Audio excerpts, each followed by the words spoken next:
Assalamualaikum warahmatullahi wabarakatuh. Salam sejahtera bagi kita semua dan Om Swastiastu. Perkenalkan, nama saya Nikadik Cynthia Duantari dari kelas D, Prodi Pendidikan Bahasa dan Sastra Indonesia dengan NIM A111225152. Pada kesempatan kali ini saya akan menjelaskan mengenai 4 teori pembelajaran bahasa dan memberikan 2 contoh kasusnya pada masing-masing teori belajarnya. Teori belajar yang akan saya paparkan terdiri dari 4 teori belajar. Yang pertama, teori belajar behavioristik. Teori belajar behavioristik adalah suatu teori yang berkonsentrasi pada studi tentang tingkah laku yang dapat diamati dan diukur. Teori belajar behavioristik menjelaskan bahwa pikiran merupakan kontak hitam yang tidak dapat diamati. Contoh kasusnya, yang pertama, guru lebih banyak menjelaskan contoh berupa instruksi selama mengajar. Yang kedua, saat guru melihat ada kesalahan baik pada materi maupun pada siswanya, maka guru tersebut akan segera memperbaikinya dan memberitahunya. Yang ketiga, guru memberikan banyak drilling dan latihan agar terbentuk perilaku atau pembiasaan seperti yang diinginkan dan si anak tersebut mengerti akan materi yang akan disampaikan. Teori belajar yang kedua yaitu teori belajar kognitif, adalah teori yang didasarkan pada proses berpikir di balik tingkah laku yang terjadi. Perubahan tingkah laku diobservasi dan digunakan sebagai indikator untuk mengetahui apa yang terjadi di balik pikiran siswa. Asumsi dasar teori ini adalah setiap orang telah mempunyai pengalaman dan pengetahuan dalam dirinya.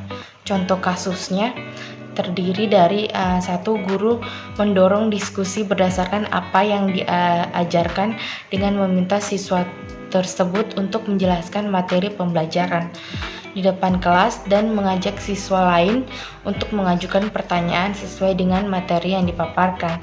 Yang kedua, membangun siswa menemukan solusi baru untuk suatu masalah. Teori belajar yang ketiga, teori belajar sosial, yaitu teori yang lebih menekankan pada kegiatan mengamati dan meniru perilaku orang lain.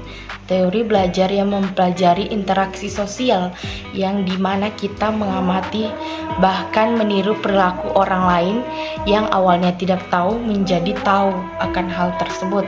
Contoh kasusnya terdiri dari satu, ketika seorang anak memperhatikan perilaku orang tuanya setiap hari, seperti halnya menjalani hobinya, menolong orang lain yang membutuhkan, maka dari itu anak tersebut akan mengingat dan meniru apa yang dia lihat berdasarkan kejadian pada saat itu. Yang kedua, ketika guru yang sedang mengajar dan banyak memberikan motivasi-motivasi yang positif dan memberitahunya dengan contoh yang sederhana, maka siswa-siswanya dapat mengingat, meniru baik itu sikap maupun tindakan saat ia mengalami kejadian tersebut atau dalam situasi tersebut. Teori belajar yang keempat yaitu teori belajar konstruktivisme, yaitu teori yang didasarkan pada pernyataan bahwa kita semua membangun pengetahuan kita sendiri dari lingkungan untuk memperoleh pengalaman dan skema.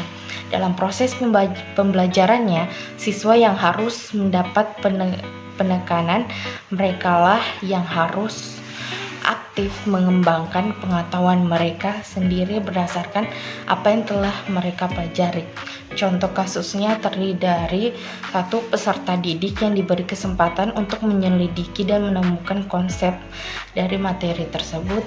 Yang kedua, peserta didik melakukan penjelasan dan solusi yang didasarkan pada hasil observasi dari hal-hal yang ia pelajari dan ia amati. Sekian video dari saya, apabila ada kesalahan mohon dimaafkan. Terima kasih.